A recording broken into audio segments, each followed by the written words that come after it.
The Titans remain undefeated at home with a 17-10 win over the Carolina Panthers on Sunday. We are going to break down how they did it, things they did well, and things that still concern us over the last stretch of this season. This is the Music City Audible. Let's get to it. Welcome, everyone, to another episode of the Music City Audible Podcast presented by Broadway Sports Media in partnership with 440 Sports. I'm Justin Graver. With me, as always, is Justin Melo. And Justin, the Titans did it again. They won at Nissan Stadium, 4-0 at Nissan Stadium. 4 of their last 6 games are at Nissan Stadium. So before we even react to this game, I have a question for you. Wow, starting off hot. He did not prepare me for this, ladies and gentlemen. I don't know what question he has, but let's hear it.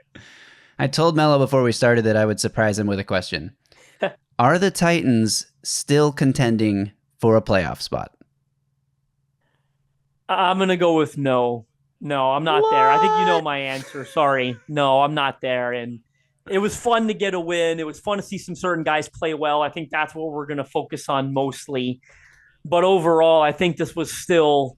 they didn't run. They never really. I mean, they had a comfortable lead at the break, but they failed to run away with this game in the second half, right? And that's a 1-10 now Carolina Panthers team that fired their head coach, by the way, after losing to the Tennessee Titans. So it's like, no, I'm not there yet. I hate to start this episode with a bit of a damper because I'm excited to talk about this game. I actually had fun, believe it or not. I had fun watching this game. I did have fun. So I'm really excited to talk about it and talk about some of the individual performances, lots of things that stood out. But no, I'm not. I mean, put it this way. Yesterday, I was watching the Ravens-Chargers game, the primetime game on Sunday night, and they put the graphic up, teams in the hunt, the playoff, and Titans were nowhere to be found on the board. Their record isn't even good enough to qualify for like the 5th place in the hunt team. Although the Chargers lost and they also fell to 4-7. But regardless, and I believe they were on the board. No, I'm just not there. So here's where they stand right now. They currently are in 14th place in the AFC, which definitely sounds like a long ways from 7th place, which is where they need to be to secure the final wildcard spot. But they're only 2 games back. Now, they might have to get 3 games of advantage here because their conference record is 2-5. Their strength of victory is .341, which those are the tiebreakers that put you up higher in the playoff hunt. So the Titans would probably need to get a full 3 games ahead of, say, the Colts, who are currently the 7th seed, 6-5, Texans 6-5, Broncos 6-5, Bills 6-6. Bengals 5-6, Raiders 5-7, Chargers, Titans, Jets, all 4-7. I'm not saying Bengals that they're the Chargers, right? At least you got tiebreakers over 2 of the teams that are ahead of you. Although you don't have it over Cleveland or Pittsburgh, right? Who are both ahead of you. So, but those teams are there.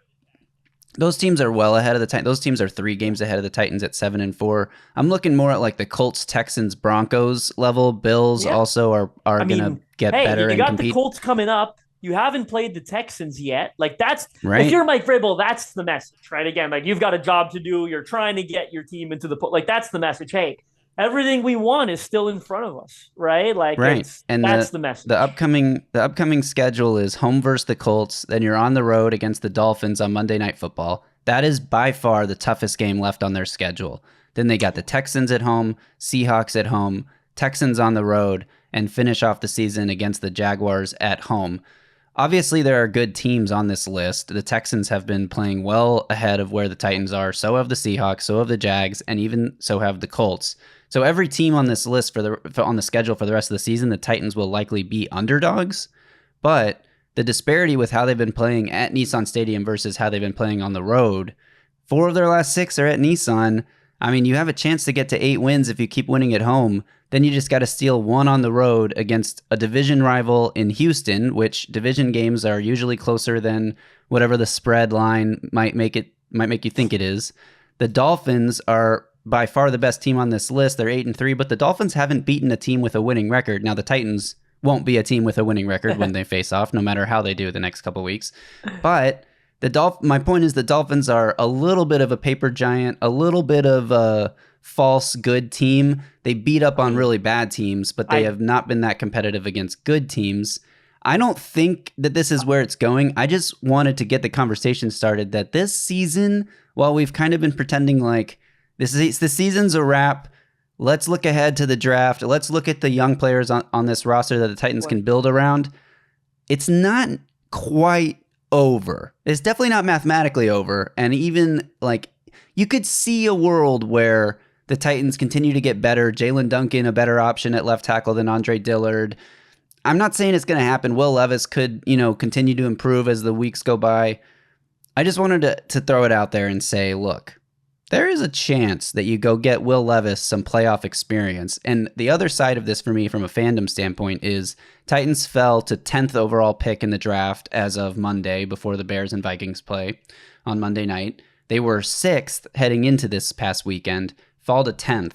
The talent drop-off from a top 6 or 7 pick to 10 and beyond in this draft class could be a huge jump. At what point is it more valuable to go get Will Levis and these other young players a playoff experience game, even if they get blown out, compared to getting the 10th pick versus the 20th pick? I don't know. I'm just throwing it all out there. I still think there's a big difference there because although I agree, I think there's a clear top 6 probably in this draft, and they're all offensive players. I still, you don't want to be at 9 or 10 in my opinion, but if you are, Malik Neighbors at LSU, J.C. Latham, the tackle at Alabama. Like there are a lot of players. Talise Fuaga at Oregon State's a guy I'm in love with. I don't see enough buzz on. Like the tackle at Georgia is just getting back into form now. Like there are going to be guys taken in that range that can still help this team next year for sure.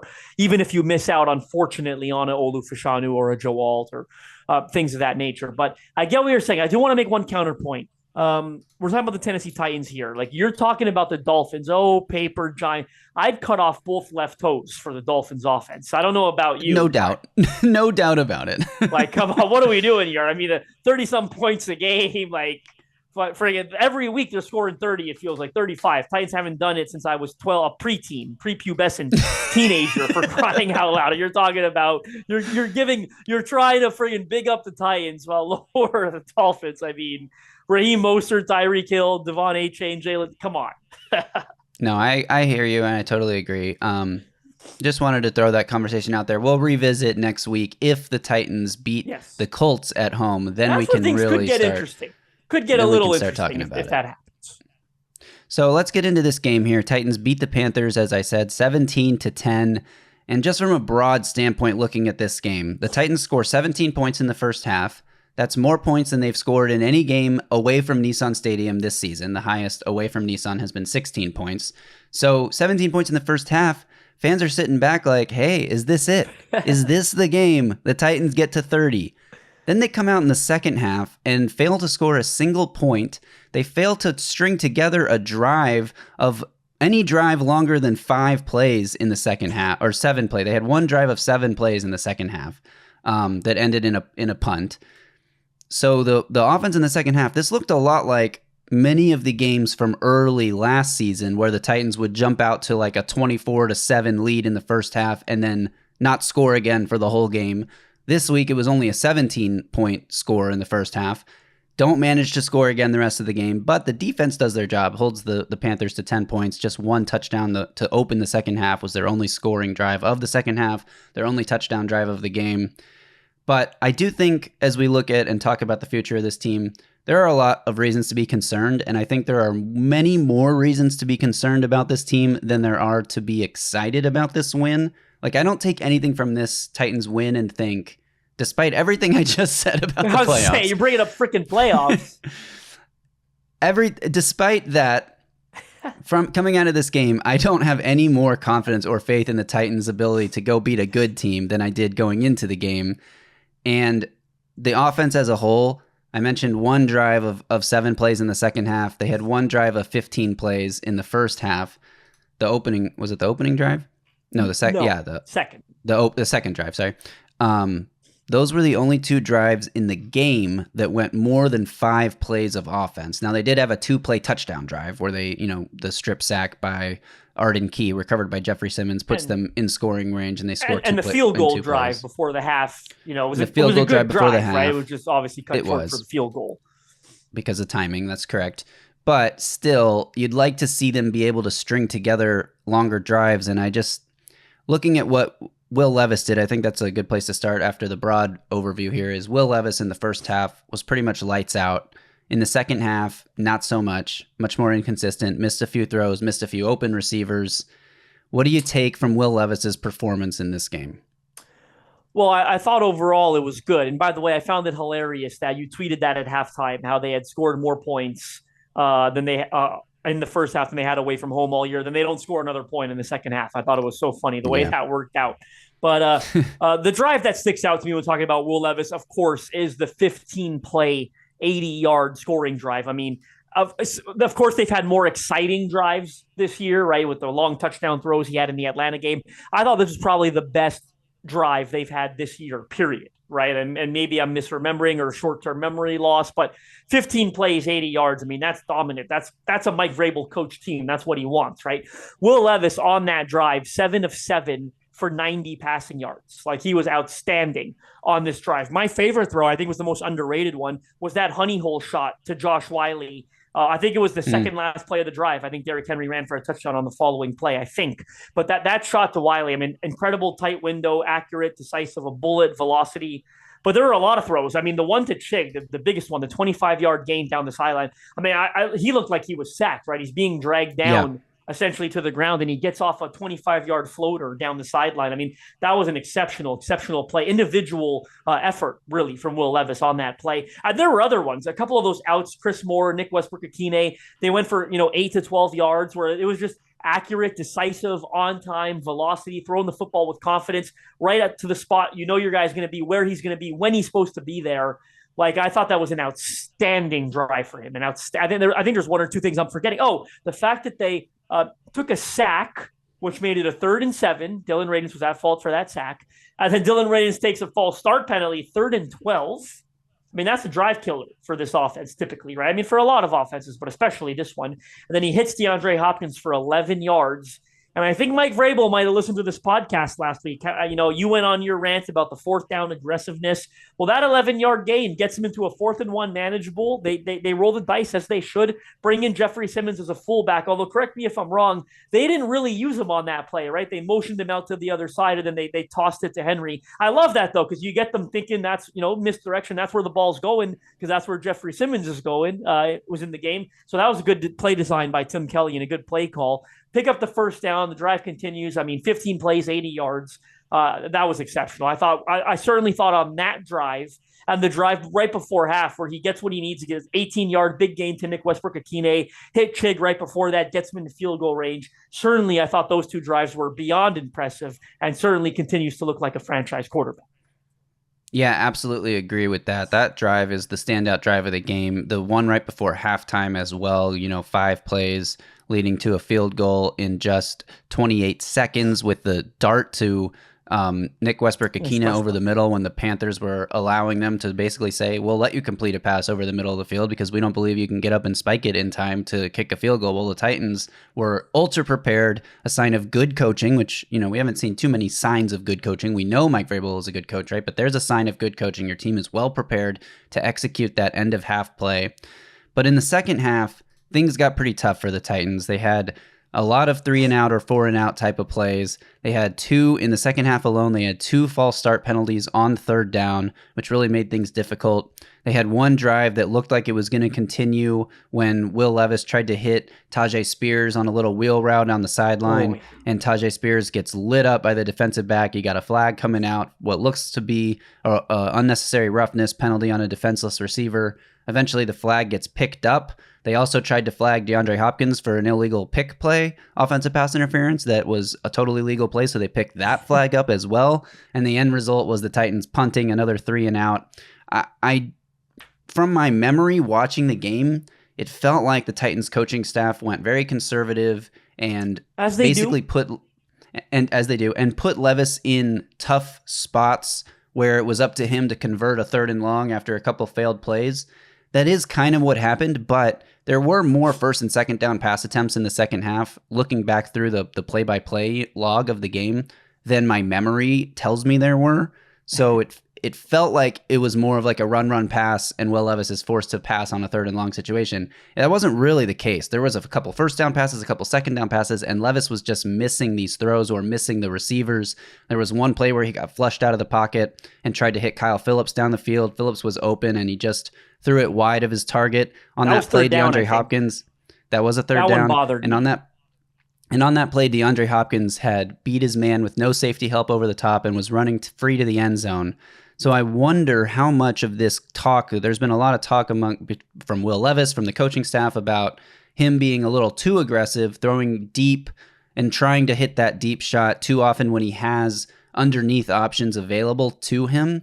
And I felt like in this game, maybe he overcorrected a little bit. He went too conservative, too much looking for the underneath option and didn't see the deep ball, which is, what we said in the past on this show is the thing that's going to set him apart and make him special is the willingness and ability to attack deep and be aggressive in those situations when you have the matchups that you can win down the field like that Hopkins one. I don't want to see this coaching staff take that away from him, and I don't think they will. There's a lot of concern when I tweeted this that Mike Vrabel doesn't want his quarterback to throw the ball deep. He wants to be conservative. Like, come on. No coach doesn't want their quarterback to hit deep shots when they're there, and no offensive coordinator either. Like, explosive plays are what create good offense. So obviously the coaching staff wants to see him hit those deep shots. They just don't want him to take those when it's unnecessary, when it's not open, and when you do have a guy open underneath. So I think Will Levis showing improvement in that area, overcorrected a little too much. Let's see if he can bring it back to a middle ground and not miss those deep shots, but also not take them unnecessarily. All in all, it was a solid performance from Will Levis. I just wish we'd gotten to see him do more in the second half, and felt like the offense was just not really in sync in that second half. Yeah, and I think a lot of that's on him, truthfully, because I think the Kyle Phillips miss was a big one. And it adds insult to injury, as you said, not seeing a wide open DeAndre streaking down the field. There was another miss to DeAndre that bothered me, right? Remember the one that was behind him that Hopkins almost still maybe could have caught, but is behind him. Is not a good throw, right? If he hits him in stride, it's an easy catch. Yeah, I agree, but it also reminded me of Will Levis' second touchdown pass ever, which was looking for Hopkins over the middle of the field and pretty well behind him, wrong shoulder. Hopkins had to turn back and catch the ball. On this one, Hopkins just stuck one hand out. It looked like he made minimal effort to try to catch that ball. It's on Will Levis, don't get me wrong. It's definitely on Will Levis for not delivering an accurate ball. But I did think Hopkins could have done a little more on that one to try to catch it. I think a good option, you talked about maybe it wasn't as conservative as you remember. I think a good example of them being conservative was on that final 3rd down where they're trying to kill the clock, and it was at 3rd and whatever it was, and they ran a receiver screen or a swing, whatever it was, and it was gets tackled essentially right at the line of scrimmage. Felt like they were conceding that they were going to punt. And look, game by game situation, I understand thinking, hey, protect the football. Let's punt, pin them deep. Not exactly a good offense on the other side, right? And that's what they did. They punted, pinned them deep, got the ball back essentially immediately, right? And took knees out to run the clock. But I wouldn't have minded to see them be a bit more aggressive there to try to pick up that first down so you didn't have to punt the ball back to the Panthers with 2.5 minutes remaining, I think, which was enough time, for them to go down the field and string something together. But you got the Dina Coautry sack. It ended quickly, I get it. But I think that was an example where they were extremely conservative. Yeah, I agree. I want to talk a little bit about the play calling and the coaching staff and the aggressiveness and all that here in this game while you're talking about some of those plays. So I agree 100%. You mentioned the 4th and 1 where they went for it on their own 30-yard line. We were imploring them to do that last game against the Jags in a much different game situation. That game they were losing. They needed to get something going. Yeah, and they decided to punt in that situation. In this game on Sunday, I felt like they didn't necessarily need it. I wanted them to go for it. 0-0, I wanted to see them. Yeah, exactly. It was actually, it was 0-0 at that point still. And Will Levis makes a great throw on the slant to Hopkins to set up the 4th and short. Felt like they had a little bit of something going. That was the 5th play of the drive. Actually, that was the 5th play of the drive after the Raiders' false start. And I wanted to see them go for it, and they did. And I commend the coaching staff for that decision. What I don't commend them for is the second to last drive before halftime. The Titans are in a situation where they had just under 2 minutes to go. They had 1:38 to play in the half, and they could run a drive down the field, try to get in the end zone, or at the very least get a field goal as time expired in the first half. and they elect to go run, pass on this drive. This was the drive where Tajay Spears got, lit up and injured. 1:38 to go. Tajay Spears runs for 8 yards. 2nd and 2 at the Tennessee 41. I get it. The first one, you call a run play and it works, and it's like, okay, you kind of caught them off guard. They were expecting pass because there's less than a minute 40 to go in the half. Then they run the ball again, and Tajay Spears gets taken down for a 2-yard loss. That's one that I would have loved to see them put the ball in Levis's hands, go run the 2-minute drive, and be aggressive. And for some reason, they go run, and then you're in a 3rd and 4 with Levis trying to hit Spears. He threw a good ball out there that was, in terms of accuracy, he threw a nice accurate ball to Spears. He did hang it up in the air a little bit. Oh, yeah. He is a lot to blame for the hit that Spears took. He kind of left his pass target out to dry there. But at the same time, it was a good aggressive throw. You just kind of got to keep that ball down a little bit. Don't give it so much hang time so the defender doesn't have time to run over and knock your player out of the game, essentially. But regardless, I would have liked to see them run an actual 2-minute drive there, which is almost what made it even more bizarre that they come back when they get the ball with 27 seconds to go in the half, and now they are aggressive, and now they let Levis air it out, and he makes a couple of really nice throws, one to Chigakonkwo that was, there's a defensive holding committed against DeAndre Hopkins on that play that they declined, put them in 3rd and 1, and then Levis hits NWI over the middle, 18-yard gain to set them up in field goal range, a really well-executed drive. Why did they wait till there was 27 seconds left to do that? They could have done something similar with a minute 38 left, and possibly, you get down to where they were when they attempted the field goal. Now you have a couple more plays to try to get to the end zone, but instead they have to settle for a field goal there. That was just a really questionable sequence to me, why they decided to go run, pass with a minute 38 to go in the half. I think it's a good, intricate point. I don't feel super strongly about it because you get the 8 yards on first down. I get maybe trying to stick with one more run play there. But I will say, I think that's a great situation. I love those being aggressive on 2nd and short, because if you don't get it, you got another opportunity on 3rd and short, right? That's the best argument for being aggressive. When you're 2nd and 2, you don't get it, it's 3rd and 2, right? Like you should be able to convert a 3rd and 2. So that's the time to take a shot. I get what you're saying, but I don't think I quite feel as strongly as you do, in all honesty. Yeah, it's a nitpick, I will admit, but it was just something that bothered me a little bit watching the game, especially when the whole point from our standpoint as fans, like obviously the coaching staff, the players, they're still trying to win games as much as they can because, as I mentioned at the top, the playoffs are still within reach if they start playing a lot better football. But as fans, we just want to see what Will Levis can do. We want to evaluate the quarterback, and you'd think, Rand Carthon and Mike Vrabel would want to evaluate the quarterback too, so they have a clearer picture of what to do in this offseason. So it's like he gets the ball with 128 and a full field worth of driving to do. Let's see him do it. Let's see if he can execute this 2-minute drive. So exactly, I just wanted to see him get a chance to run that drive, and they didn't let him do it. But then they did with 28 seconds left, and he was successful. So you'd think maybe next time they're in that situation, they'll let him go a little more. Let's talk about the offensive line. This was the best performance that the offensive line has had in a game this season. I don't think it's any coincidence that it came with Jalen Duncan at left tackle versus Andre Dillard. You got Dylan Radins at right tackle. So this is the first time we've seen this combination from left to right with Duncan on the left side and Radins on the right side. With all the injuries they've dealt with to Nicholas Petit-Frere and Chris Hubbard and Andre Dillard just not being playable because he's been so bad, Jalen Duncan had a pretty good game, I thought. PFF didn't think so. He was the lowest graded starter by PFF grade for this Titans offensive line, which doesn't really match up with the eye test to me. What did you see from Jalen Duncan? Do the Titans have a potential future starter here that they found in the 6th round in this past draft? I don't know that I'm ready to say that just yet, but I was pretty damn impressed with his first career start. I mean, say what you will about the Panthers. Brian Burns is an elite pass rusher, an elite, outstanding pass rusher. That's worth $25 million a year, in my opinion, and he'll get that contract very soon. So this was a tough matchup, and I thought for the most part, I paid close attention to the reps that he had versus Burns. I feel like every time they snapped the ball, I felt like I was watching college tape where I'm focusing in on the left tackle because that's where I was looking a lot of the time, to be honest with you. And I thought he more than held his own. I thought he was very good.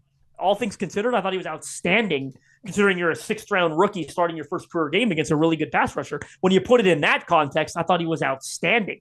But in generally speaking, I thought he was good. Lost a couple reps, sure. I think he might have gotten beat for one sack, or I think he got beat on the edge on that 25-yard floater to Chig that Levis hit on that drive. I think that's where the pressure was coming from. But there were a couple reps. There was one in particular. I wish I marked it down where it was. I wish I wrote it down because I was paying attention. It was against Brian Burns, where Levis held onto the ball for a little bit. I mean, certainly I didn't time it, but it certainly felt like more than 2.5 seconds, 3 seconds at least, I think. And Burns couldn't get around him. And I was watching. I'm like, God, he looks like a massive target that's difficult to get around on this rep. Yeah. Like he just looks like he is stonewalling this pass rusher, and no one's getting by. I thought he played really well. Is he a future starter? I don't know. Again, I'll say what I said last week. I wish he was playing right tackle, because I don't think it's silly of me to say, because there are other solutions, I know, but I really think they're going to try to get a left tackle this offseason. I really do. And if he was looking good and look, maybe you still try to get a left tackle and move him to the right, because I think he's comfortable playing there from all things we've heard. But I'm not ready to say he's a future starter, but I do think he is at worst a very usable swing tackle, and that's still a good thing to have. You need that on a 53-man roster. It's a 6th-round pick. I think they've hit on it more than likely as a rosterable guy that's not going to get you killed. And I certainly do see long-term starter potential if he keeps developing the way that he is, playing the way he seems to have a terrific attitude, great technique, great attitude. And I'm excited. I'm excited about him. I think there's certainly within the realm of possibility, there's a universe out there, a realistic universe, where maybe he is a starting right tackle for them next season. And I'll go on further. I mean, I think that there's a chance. I mean, this is the extreme optimistic side of it, but we'll see how the last 6 games go. If he is solid or more as a rookie 6th-round developmental pick on the left side for your last 7 games of the season, you could feel pretty good about going into the offseason thinking you have your left tackle. And maybe he's not an elite left tackle, but if he's just above average to good on the left side and a guy that you think can improve with another offseason of work, keep in mind, a rookie offseason is hard for development because you're focusing so much on training and prepping for the combine and the draft, and then you're moving cities and getting used to a new team and a new place to live and a new way of functioning your football life on a new organization in a level that you've never played at. So the development arc is usually between the 1st and 2nd year. So if he looks good over these last 6 games, you could go into the draft not necessarily needing a left tackle, which would help a lot if you do end up with a top 10 or with a pick outside the top 10 and you don't have a chance to get Joe Alt or Ola Fashanu. Then maybe you think we can go a different direction here. We could attack a wide receiver, and there's so many potential 1st-round wide receivers in this class that you'd love to get your hands on one of them. You maybe still feel bad about the right tackle position, because I want to get to that in a second. But if Jalen Duncan can solidify that left side, that would be huge for the roster building of where this Titans team is at. And keep in mind, this guy in December-ish of last year was thought to be a potential 1st or 2nd round pick in one of our early draft preview breakdown pods. We were talking about Jalen Duncan as a top of the 2nd round option after he met with the Titans. So the pedigree was there. I don't know what exactly happened during the draft process that caused him to fall so far. I think there was questions. Makes no sense to me. There was questions about his love of the game and his rawness versus athletic. He's athletic, but his technique needs a lot of work and things like that maybe caused him to fall to the 6th round. But this is a guy that had that kind of pedigree of the guys we're talking about, the top tackles in this year's draft behind Ola and Joe Alt. That's where Jalen Duncan was being talked about this time last year. So maybe they feel okay about him on the left side. Now on the right side, things are way different. I think Dylan Radins has shown that he's not capable of being a starter. He's not good enough to be a starter in this league. The coaching staff, which was people were wringing their hands for months about why you don't give Dylan Radins a shot. Why are you forcing him to be a guard? Why can't you give him a shot at tackle? We're seeing it. The mental aspect is a challenge for him with all the false start. I mean, he has 4 or 5 false start penalties in the last 3 weeks, which is way too many. And then the sack, he gave up the only sack of the game for the Titans, getting absolutely abused by Brian Burns, who granted is a great pass rusher, but if you want to be a starting right tackle in the league, you can't get absolutely abused even by the great pass rusher. You got to hold your own. And he didn't really hold his own, and I feel strongly that the coaching staff is showing us why he was not given an opportunity earlier in the season and why they are forced to play him now because he's like the only guy they have behind Hubbard, who's out for the year, NPF, who was also bad and is injured and out for the year. There are reasons why Dylan Raines didn't play, and I don't think the Titans' future at right tackle is even close to solidified. But that's another reason why if you think Jalen Duncan can be your left tackle, you don't need to draft a right tackle in the first round. You can wait till day 2 of the draft and get a solid right tackle, I think, although first year rookie right tackles drafted in the mid rounds have been pretty bad across the league the last few years. But still, I think that's another reason why Duncan working out on the left side would be huge, but you still have a big hole to fill on the right. Yeah, I agree. I think this is a great example of, and some of us are guilty of it at times. You don't know more than the coaching staff, or you typically don't. You just don't. And I think that you are seeing why Dylan Raines didn't get an opportunity to play tackle or to be a starting caliber offensive lineman earlier in the year. It's just he's not that caliber of player, and it's unfortunate because he's a second round pick, and that's what you hoped you were getting, right? You didn't get it. What you did get, in my opinion, is what I said just a couple minutes ago. I think you did get, like, he's an NFL talented player, right? Like he's a usable roster player. I think they have him in the exact role that he's going to keep playing in his NFL future, right? As a swing guy that you like the versatility, can get you through. He's not getting you killed on a snap-by-snap basis. He can come in and play pretty okay at guard. I think he's a better guard than he is tackle. I think we're seeing that right now.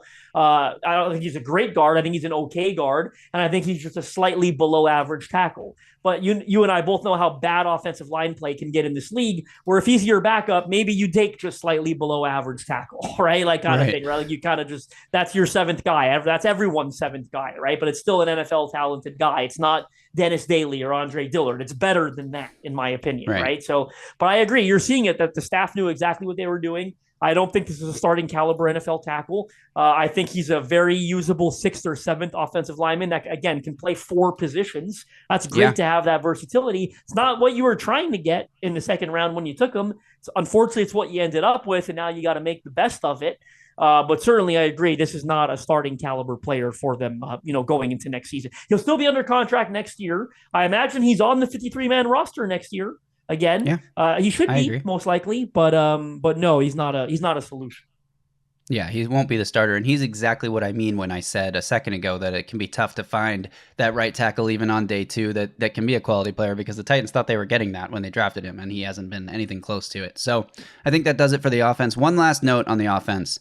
Got to give our flowers to Derrick Henry, who became the 8th player in NFL history with 9,000 rushing yards and 80 rushing touchdowns before turning 30 years old. The other 7 players are all either in the Hall of Fame or will be in the Hall of Fame. Jim Brown, Eric Dickerson, Barry Sanders, Emmitt Smith, Marshall Faulk, LaDainian Tomlinson, and Adrian Peterson, who's not in the Hall yet but will be. I mean, these guys were all the best running back of their era.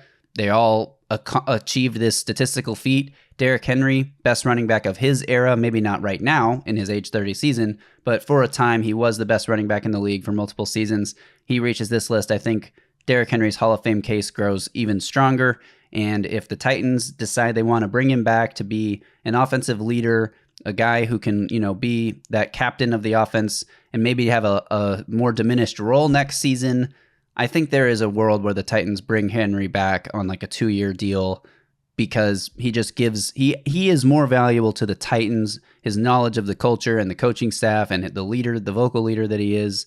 He's more valuable to the Titans than he will be to any other team. I could see the market, we've seen the running back market be very dry for some of these guys who are much younger, hitting free agency, the Saquon Barkley, the Josh Jacobs sagas we saw recently.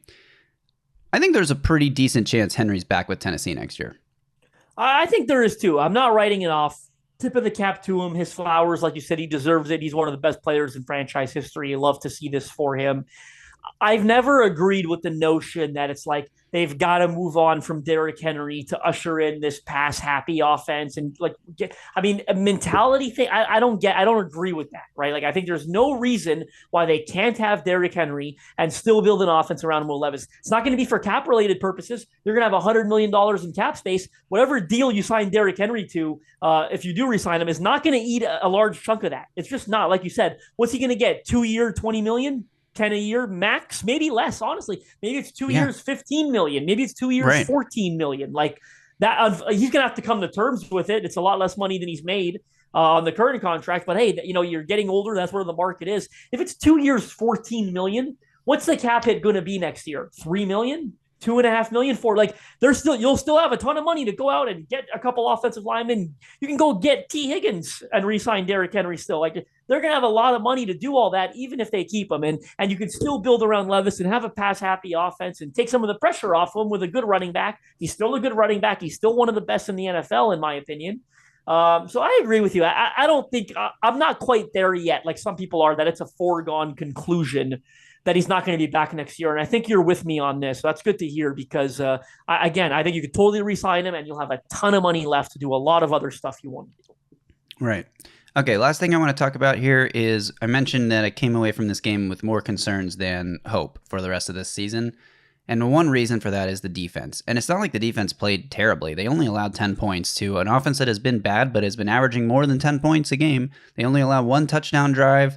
They did a pretty decent job, but the number of third down penalties that this defense commits is just absolutely inexcusable. It's so frustrating to watch this.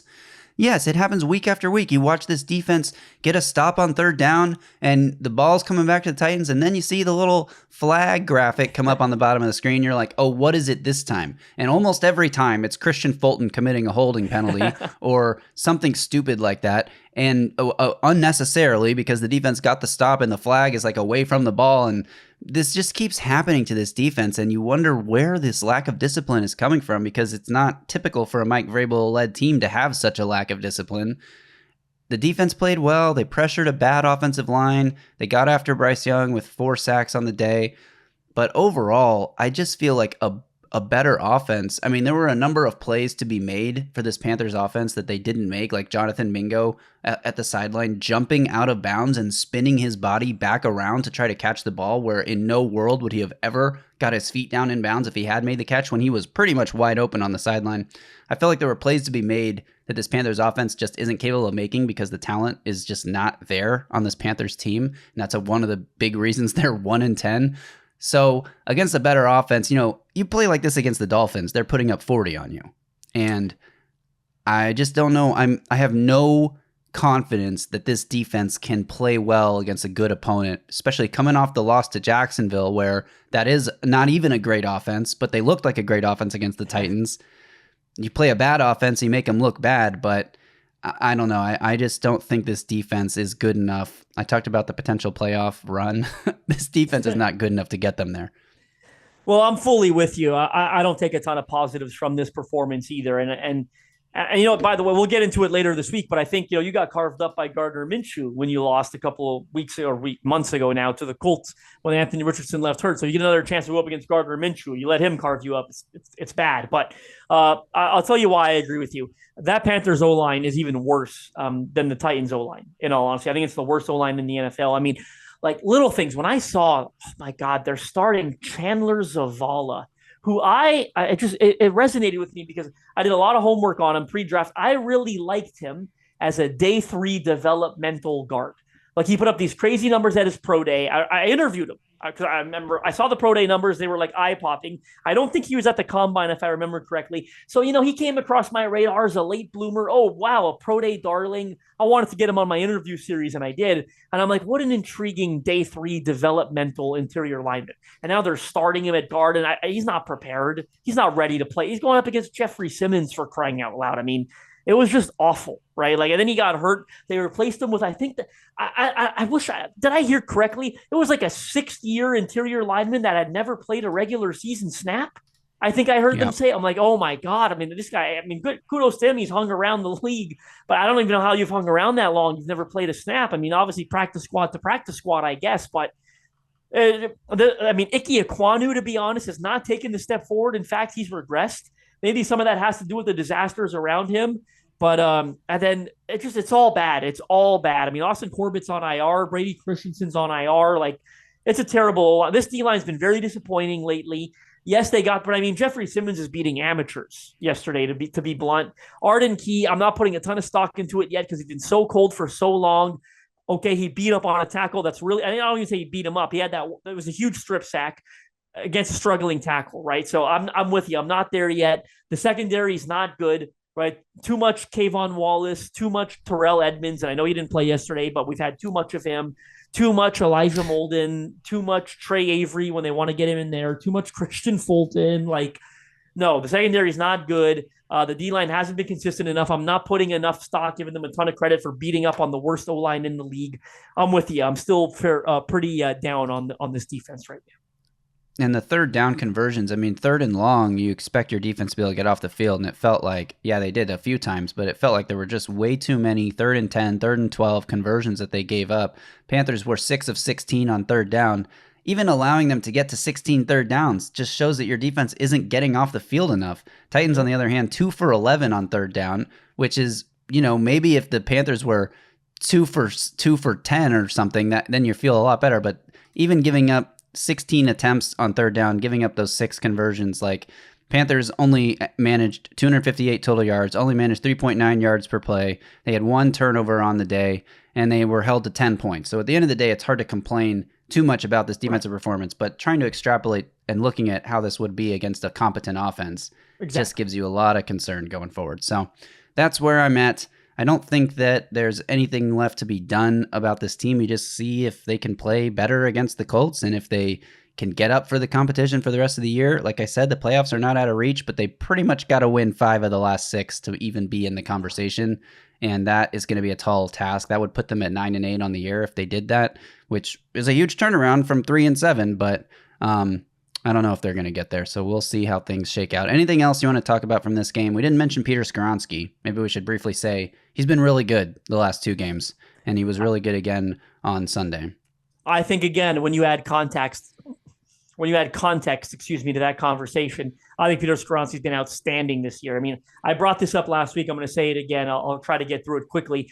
I got to watch O-line recently with a former NFL. I got to watch O-line. I got to watch O-lineman on tape with a former NFL lineman recently, and just hearing his experiences and his knowledge in the game. He's launched a successful post-playing career in football still.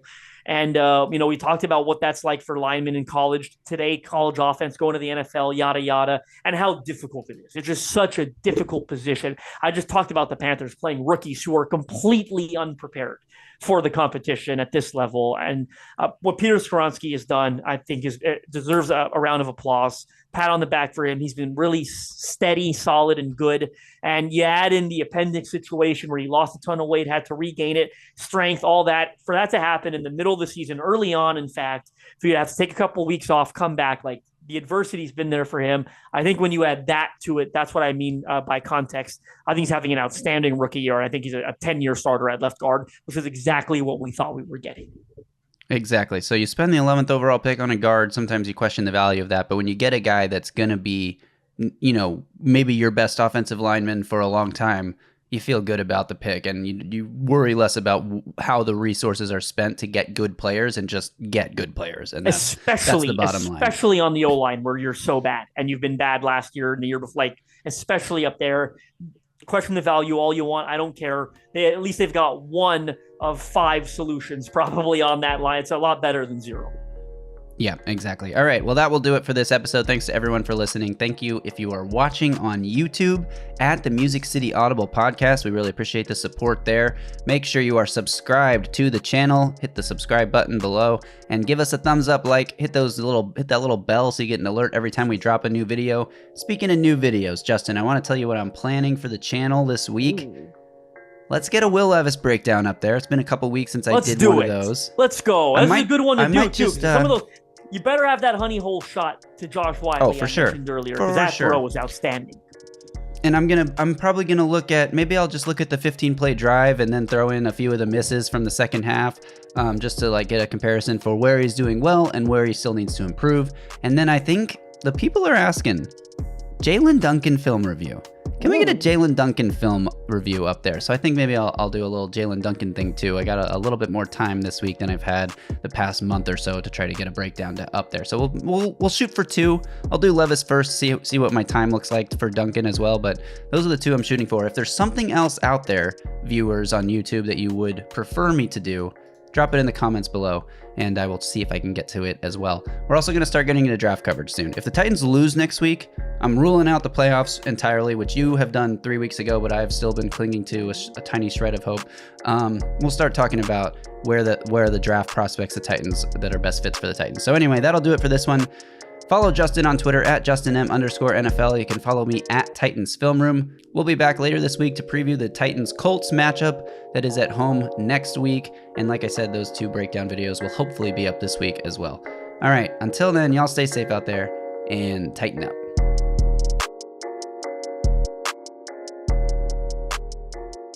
A Broadway sports media production.